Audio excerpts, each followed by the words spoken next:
네, 여러분, 안녕히 주무셨습니까? 좋은 아침입니다. 오늘도 새벽을 깨워 함께 하시는 여러분들 모두를 진심으로 환영하고 감사합니다. 제가 그 말라이 선교를 떠나는 그러한 것을 위하여 이렇게 열심히 기도해 주시고 또 필요한 것들, 그거 현지에서 필요한 물품들을 또, 여러분께서 관심을 보여주시고, 또 헌신해 주시는 것 진심으로 감사드립니다. 자, 오늘은 요한계시록 12장을 모두 마쳐야 되겠습니다. 여섯 번째 시간입니다. 자, 우리는 12장에 나타난 선악의 대쟁투 네 가지 국면을 공부하고 있는데요. 지난 시간까지 3차 쟁투를 모두 마쳤습니다. 자, 이제 오늘은 4차를 공부하는데요. 3차 공부를 리뷰합니다. 계시록 12장 13절에 용이 자기가 땅으로 내어 쫓긴 것을 보고 남자를 낳은 여자를 핍박했다 그랬습니다. 세 가지의 세력을 가지고 핍박했죠. 첫 번째로는 유대교를 통한 핍박, 두 번째로는 아, 제국 로마를 통한 핍박, 세 번째로는 로마 교회를 통하여 핍박을 했습니다. 이 핍박이 아주 너무 모질고 힘드니까 하나님께서 교회를 보호하시기 위하여 독수리 두 날개를 받아 광야 자기 곳으로 피신을 시키죠.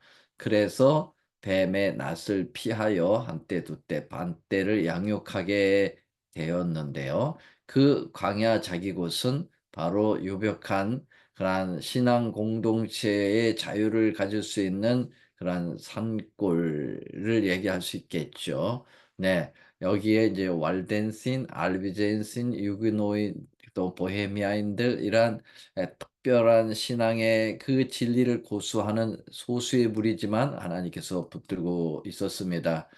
특별히 이제 왈덴스인들의 영향력은 그 후대에 초기 종교개혁과 후기 종교개혁에까지 영향을 미쳤다고 그랬습니다. 그래서 월덴스인들의 영향력을 존 위클립이 받았고, 존 위클립이 영어로 성경을 번역함으로써 또 개혁 사업에 추진하게 될 때 얀 후스, 그다음에 마틴 루터에 이르기까지 이제 그 영향력을 끼쳐서 드디어 종교 개혁이 1517년에 일어나게 되었습니다.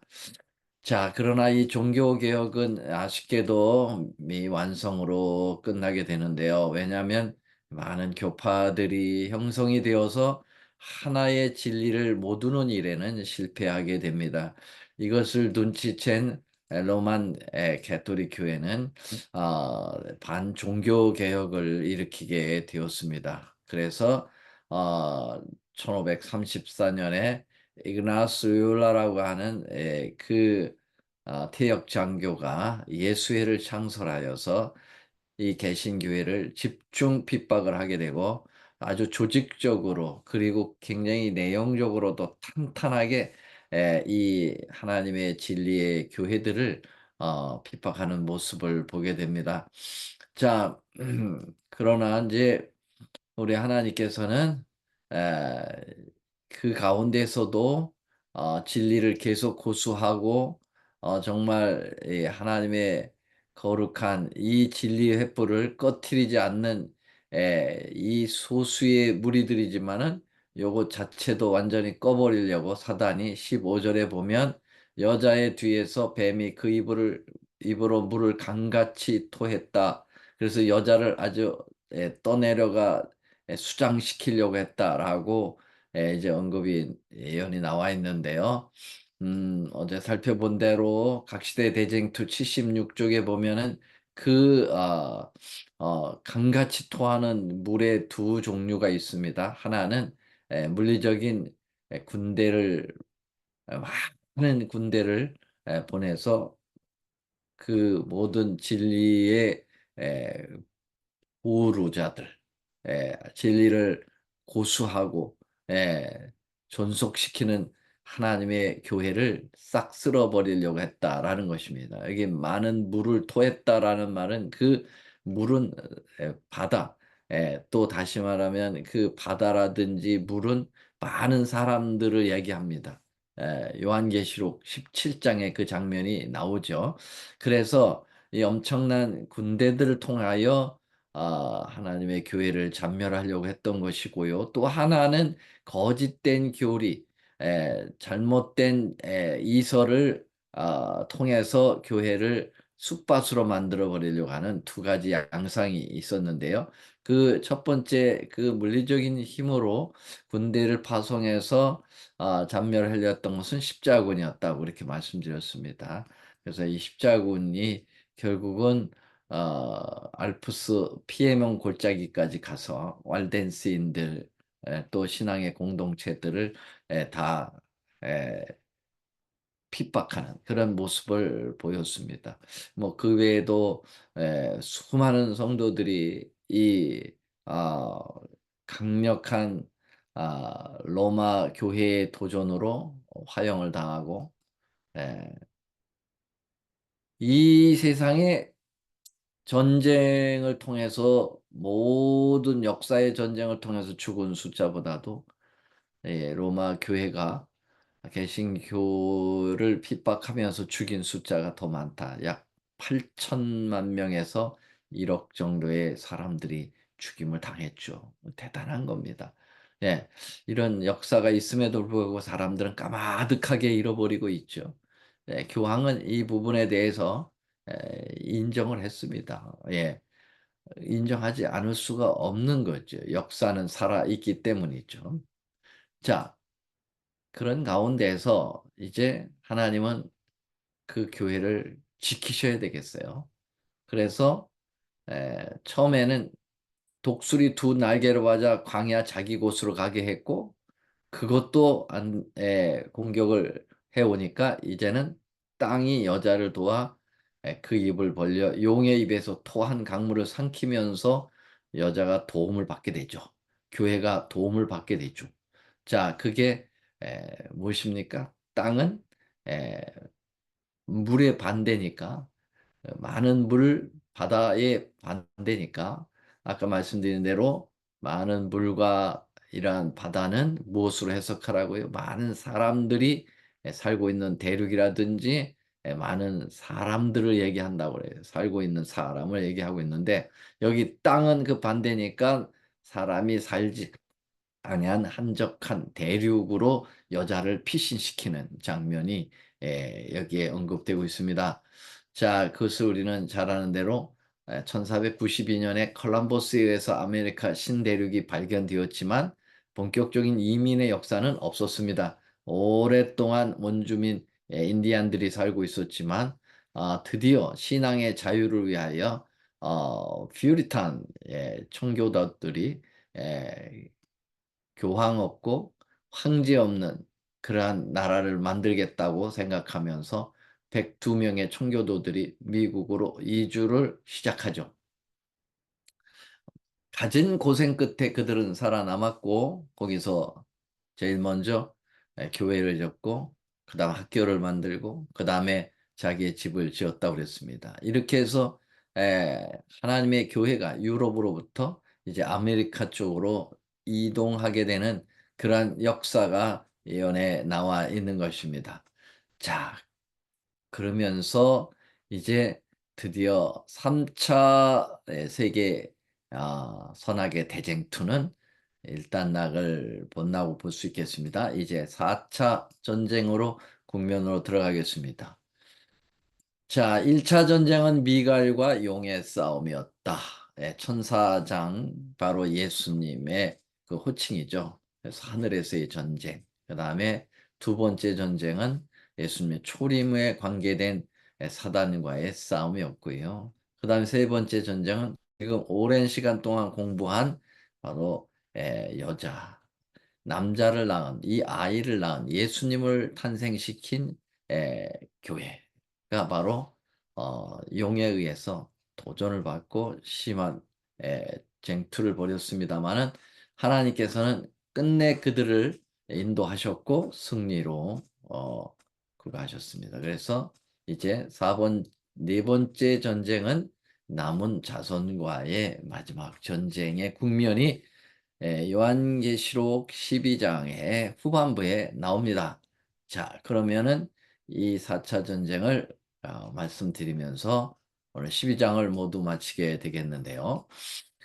자, 12장 17절이 바로 그 전쟁의 장면이 나와 있네요. 함께 좀 읽어보았으면 좋겠습니다.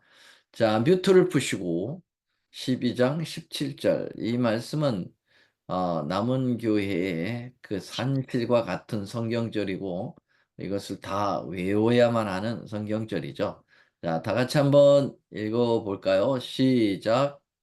용이 용이 여자에게 여자에게 분노하여 돌아가서 그 여자의 여자의 남은 자손 곧 곧 하나님의 하나님의 계명을 계명을 지키며 지키며 예수의 예수의 증거를 가진 자들로 자들로 더불어 싸우려고 여자 보대 위에 섰더라. 계시록 12장 17절. 네, 고맙습니다. 자, 여기 용은 사단이죠. 여자에게 분노했다. 용이 계속 여자를 못 살게 굴어요. 네, 여자에게 분노했다. 이 교회에 분노했는데 이제는 일반 여자하고는 안 싸워. 네, 왜냐면 일반 여자들은 이 교회는 용이 원하는 대로 많이 끌려갔습니다. 예. 그래서 진리를 많이 벗어 던져버려 가지고 종교 개혁을 했다고 하지만 제대로 된 개혁을 하지 못하고 종교 개혁의 미완성을 남겨두고 사단이 원하는 방향으로 몰려가고 있기 때문에 용이 이제 일반 여자들 건들지 않습니다. 예. 이제 용이 주도적으로 싸우려고 하는 그 존재는 일반 여자가 아니라 그 여자의 남은 자손을 향하여 분노하는 겁니다. 여자의 남은 자손. 이 여자의 남은 자손이 무엇일까요? 자, 여기 영어 성경을 조금 더 봐야 되겠는데요. 여자의 남은 자손을 이렇게 표현하고 있습니다. The remnant of her seed 그렇게 돼 있어요. 예, 이 seed라고 하는 그 여자의 seed라고 나와 있어요. 예, 이것이 어, 원래 원어에 맞는 성경 번역입니다. 여자의 남은 자손 라고 하는데요. 이것이 remnant, 남은 자라는 뜻인데 누구의 남은 자냐? her seed라고 되어 있어요. 그냥 여자가 아니에요. 그 여자의 씨라고 되어 있습니다. 자, 이것은 어디에서 볼 수 있는가? 이 여자의 이 자손, 여자의 her seed라고 하는 이 표현은 여러분 혹시 기억나십니까? 어디에 또 나올까요? 네, 이것은 창세기 3장 15절과 접목되어 있습니다. 창세기 3장 15절 구속의 경륜이죠. 네. 내가 너로 여자 원수가 되고 너의 후손도 여자의 후손과 원수가 되게 하리니 여자의 후손은 내 머리를 상하게 할 것이요 너는 그 발꿈치를 상하게 할 것이라.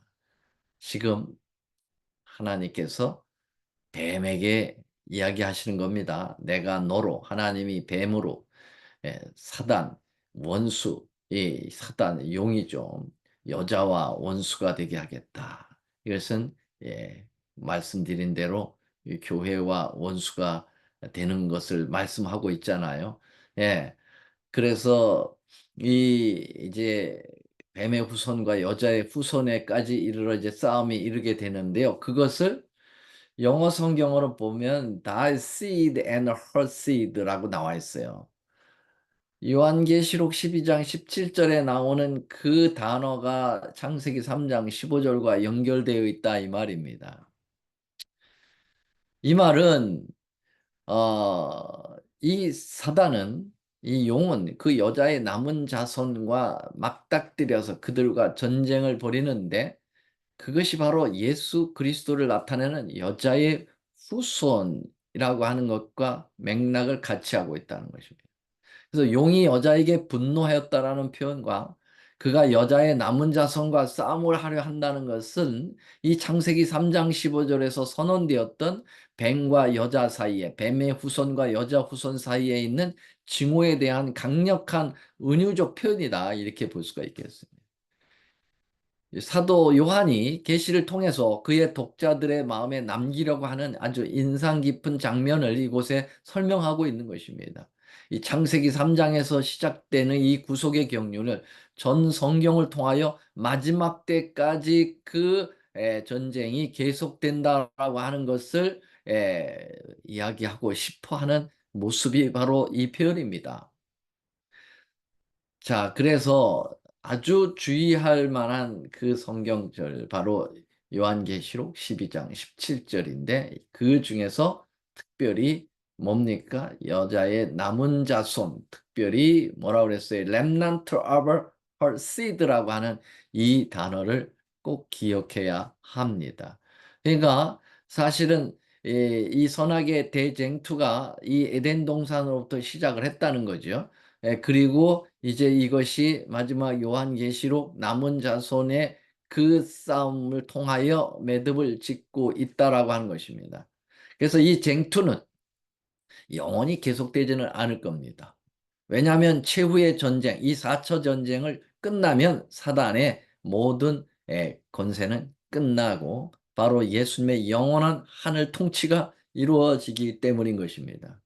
그렇다고 볼 때 계시록 12장 17절의 말씀은 매우 매우 중요한 성경절이고요. 그걸 통해서 하나님께서 이 시대의 마지막 당신이 가지고 있는 유일한 진리의 남은 교회가 이제 형성이 된다고 하는 사실을 요한계시록 12장에서 매듭을 짓고 있는 것이죠.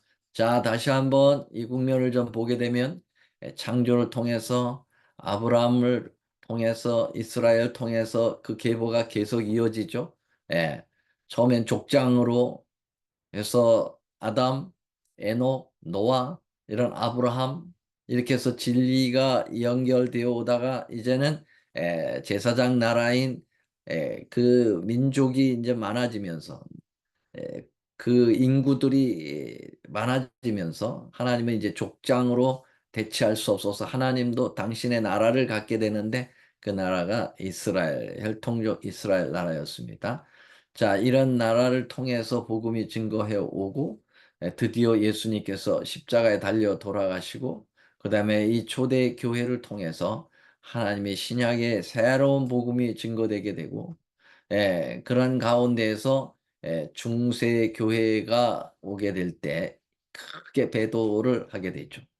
그러나 하나님은 남은 자손을 통해서 그 진리의 빛을 끝까지 이어간다라고 하는 사실을 우리에게 보여주고 있습니다. 자, 그러면은 과연 남은 자손은 어떤 존재가 되어야 남은 자손의 자격이 될 수가 있겠는가? 그것이 계시록 12장 17절 한 절에 모두 다 언급되어 있는데요. 적어도 네 가지의 성경적 남은 자손 자격 요건을 이 성경절에서는 말하고 있습니다. 자, 네 가지를 요약해 드리면요. 시험에 나옵니다. 첫째, 하나님의 계명을 모두 준수해야만 남은 자손이라고 하는 사실을 여기서 보여주고 있어요. 자, 용이 여자에게 분노하여 돌아가서 그 여자의 남은 자손, 곧 남은 자손은 하나님의 계명을 준수해야 된다는 거예요. 두 번째로는 예수의 증거를 가진 자, 그래서 하나님 계명을 지키는 것 플러스 예수 증거를 가진 자들. 네, 이게 남은 자손의 자격 요건의 가장 중요한 부분이고요. 그 다음에 세 번째로는 1798년 이후에 출현된 교회여야 한다라는 거 설명드릴 겁니다. 네 번째, 남은 자손 교회는 미국에서 출현하는 교회야만 남은 자손이 될 수 있다라는 네 가지 조건이 필요 충족이 될 때 남은 교회가 되는 것입니다. 자, 그러면 하나씩 하나씩 우리가 좀 살펴보겠습니다. 첫째 상황은 하나님의 계명을 준수해야 된다라는 것이죠. 자, 요한계시록 12장 17절 하나님의 계명을 지키며 여자의 남은 자손은 여러분, 하나님의 계명을 모두 다 존중하지 않는가? 아닙니다. 일반 여자들은 이 하나님의 계명을 버려버렸습니다. 그들은 다 하나님의 계명을 존중한다고 생각하죠. 그러나 야고보서 2장 10절의 말씀에 의하면 그들이 말하는 바가 성경에 맞지 않습니다. 우리 야고보 2장 10절 어느 분이 좀 읽어 주시겠습니까? 뮤트 푸시고.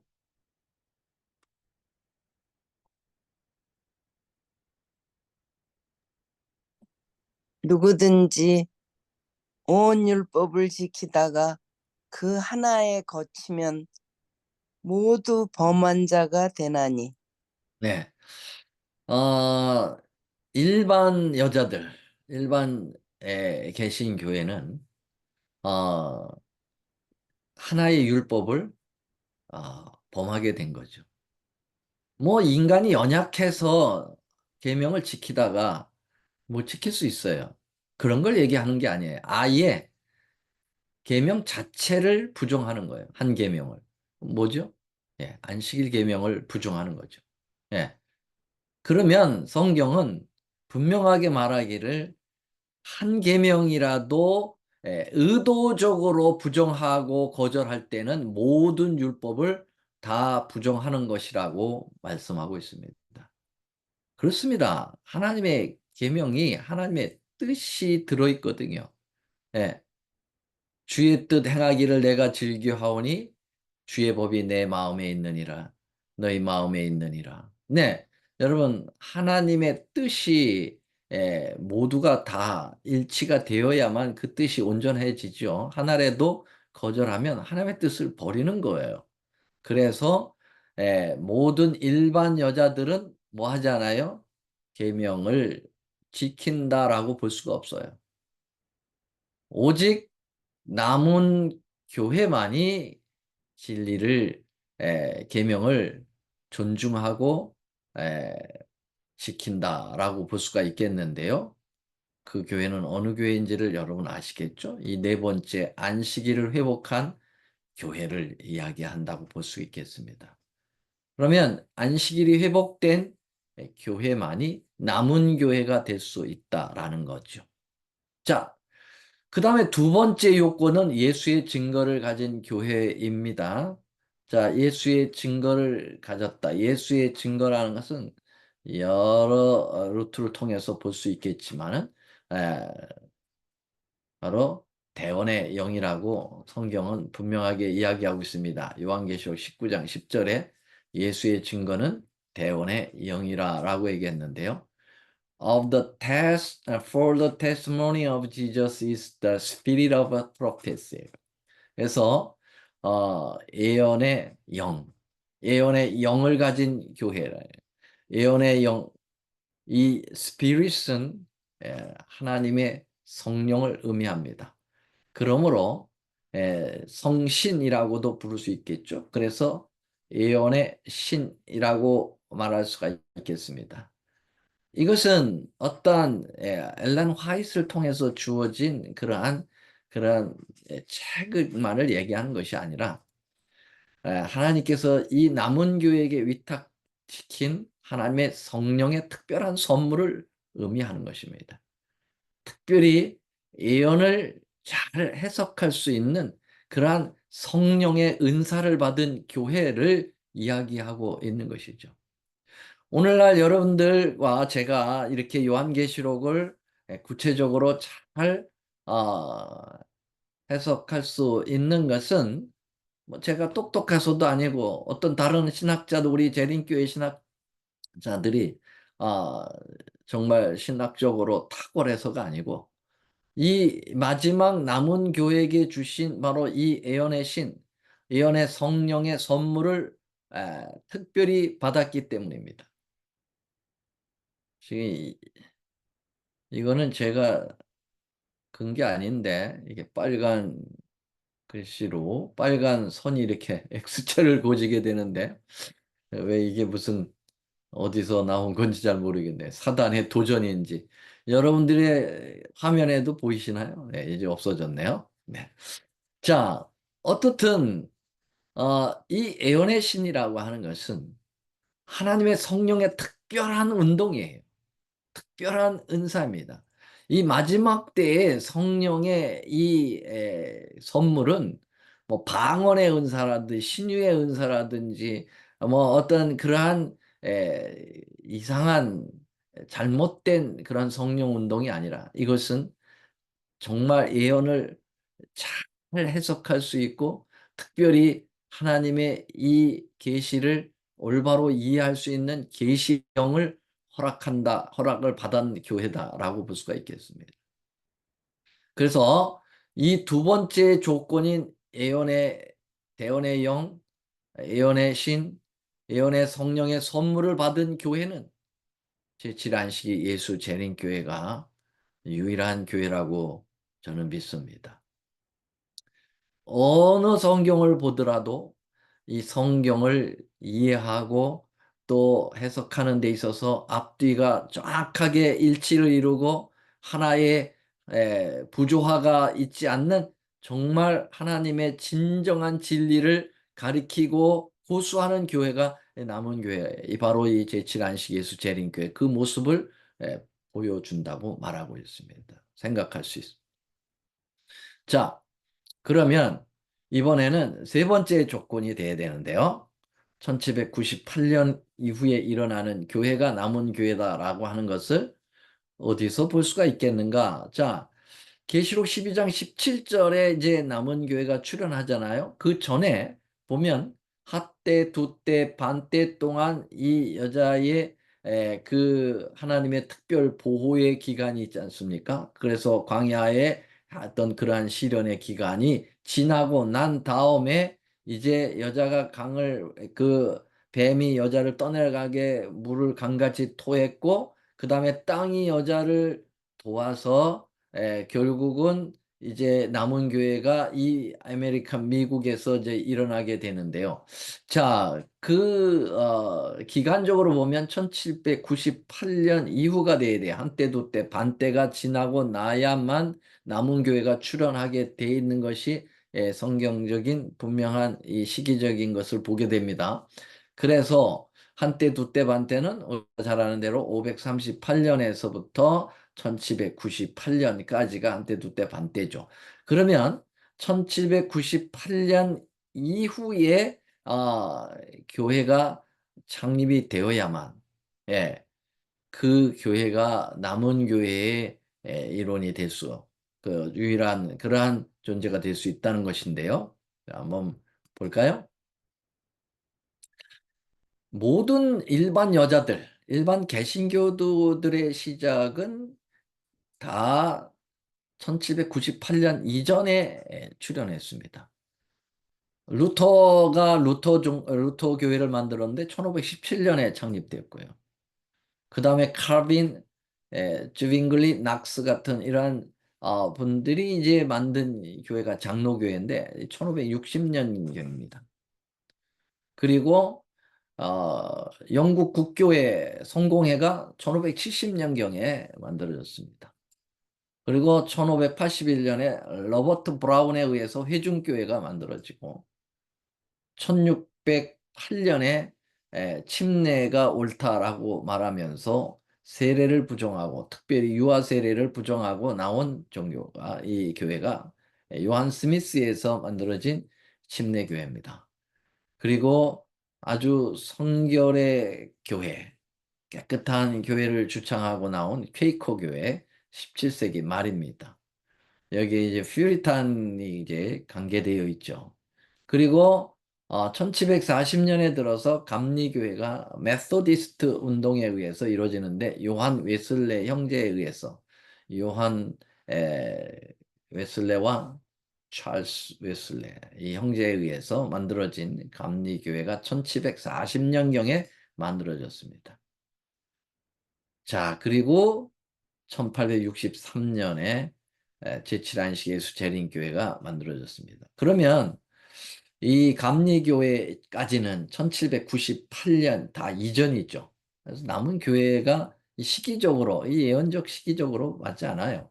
1863년에 만들어진 제7회 안식 예수 재림교회는 그 카테고리 안에 들어가는 거죠. 1865년에 구세군, 1898년 오순절교회, 1901년 성결교회. 이 교회들이 남은 교회의 하나는 적격이 돼요. 그렇죠? 1798년 한때 두때 반때 이후에 만들어졌으니까. 그러나 다른 데서 탈락입니다. 왜냐하면 하나님의 계명이 없고요. 예. 그리고 뭐가 없어요? 네. 대언의 영. The Spirit of Prophecy라고 하는 이 성령의 은사의 특별 예언의 성령 선물의 은사가 없습니다. 그래서 탈락이에요. 제7일 안식 예수 재림 교회는 그대로 세 가지가 지금 필요 충족이 됐습니다. 자, 그러면 마지막 네 번째로는 미국에서 출연하는 교회여야 된다는 거, 뭐 당연합니다. 이 땅이 여자를 도와서 이 교회가 이제 유럽에서부터 미국으로 왔기 때문에 거기서 계시록 12장 17절이 이제 연결되잖아요. 그러므로 남은 교회는 미국에서 일어나야 된다라고 하는 것입니다. 그럼 대부분 교회들은 다 어디서 일어났을까요? 네, 다 유럽에서 일어났습니다. 아시다시피 루터 교회는 독일에서, 장로교회는 프랑스, 또 스코틀랜드에서, 그 다음에 영국 국공회는 영국에서, 회중교회는 또 영국에서, 침례교회도 유럽에서, 퀘이커 교회도 영국에서, 감리교회도 영국에서, 제7회 안식 예수 재림교회는 미국에서. 네. 그리고 구세군 윌리엄 부스에 의해서 만들어진 것도 영국에서.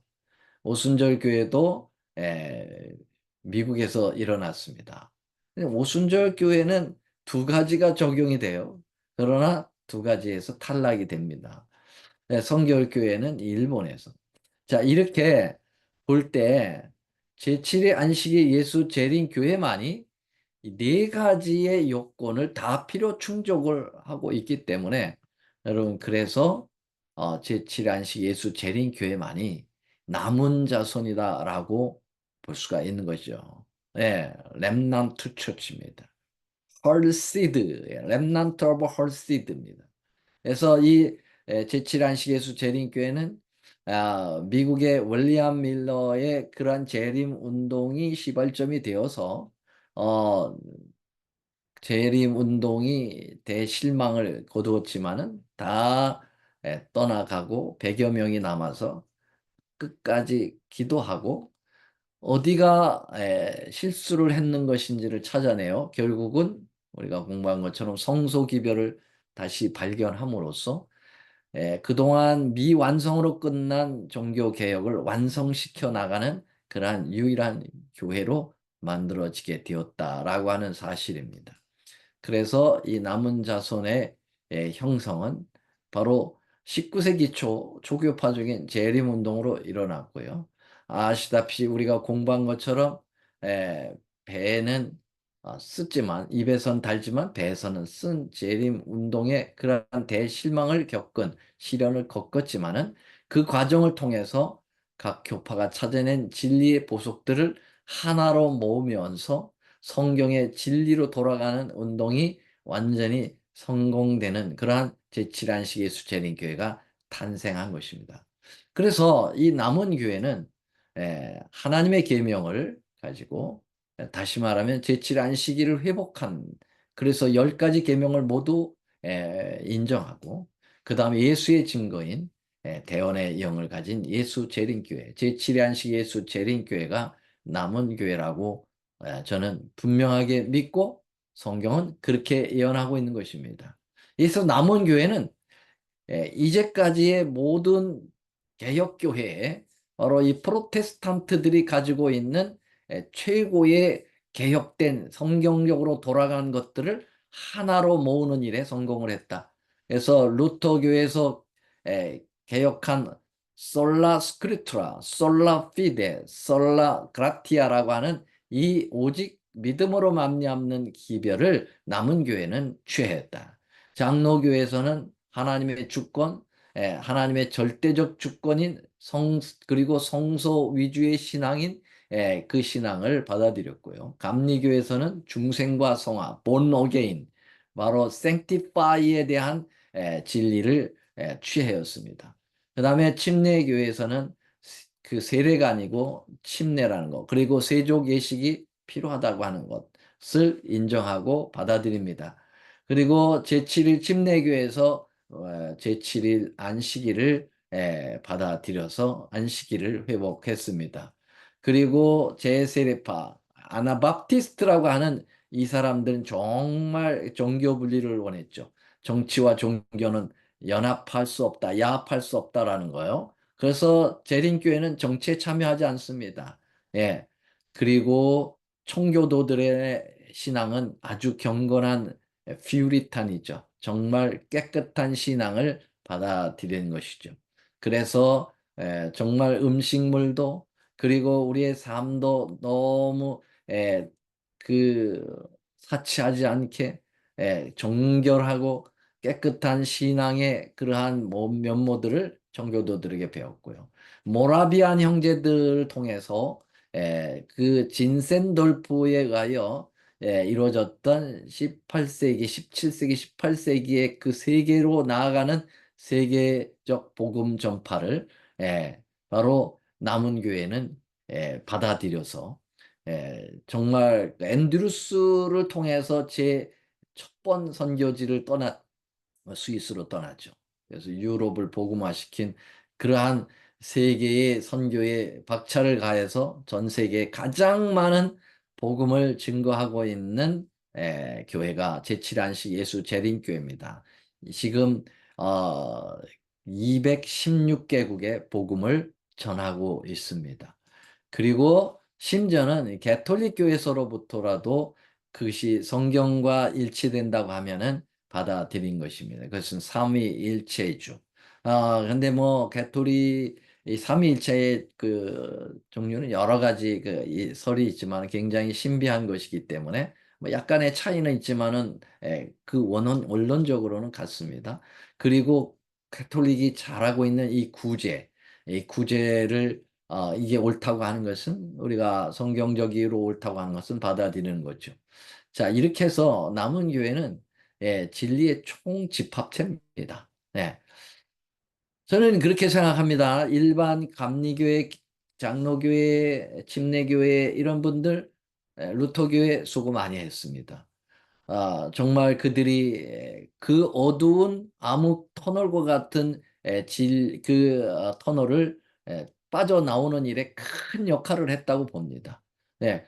그러나 그들이 그 빛을 더 원만하게 더 비춰 나갔어야 되지만 거기서 중단한 것이 아쉬움이 있을 뿐입니다.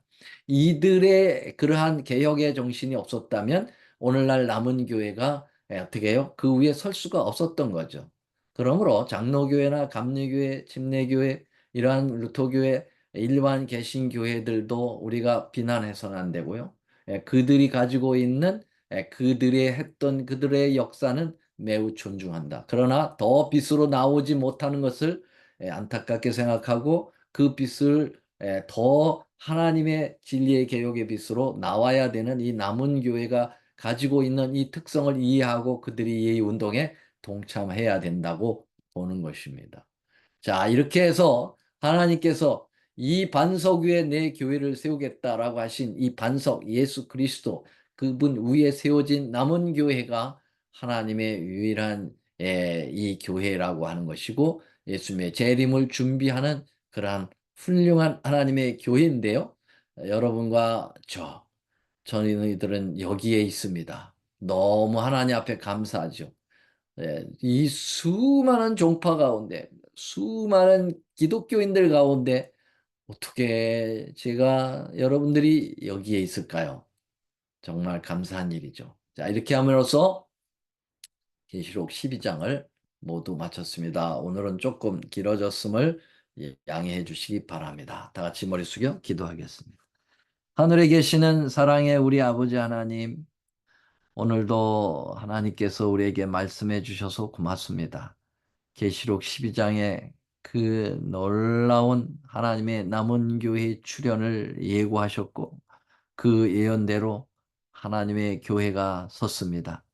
이 교회는 여러 가지 흠이 있겠습니다마는 약점이 있지만은 그러나 하나님의 이 진리를 옹호하고 호소하는 일에는 흠이 없습니다. 그 교회를 구성하는 사람들의 모습은 여러 가지로 흠이 있기 때문에 참으로 하나님 앞에 더 회개하고 돌아가야 될 그런 상황이지만 하나님께서 세우신 이 교회는 마지막 때까지 이 교회를 통하여 주의 역사를 이룬다고 하는 사실에 대하여 조금 더 의심하지 말고 이 교회 안에서 하나님의 거룩한 의를 나타내게 하시고 하나님의 그 다시 오심에 대하여 예비하는 믿음의 참 백성들 되도록 인도하시옵기를 우리 구주 예수님의 이름으로 간절히 기도드리옵나이다. 아멘.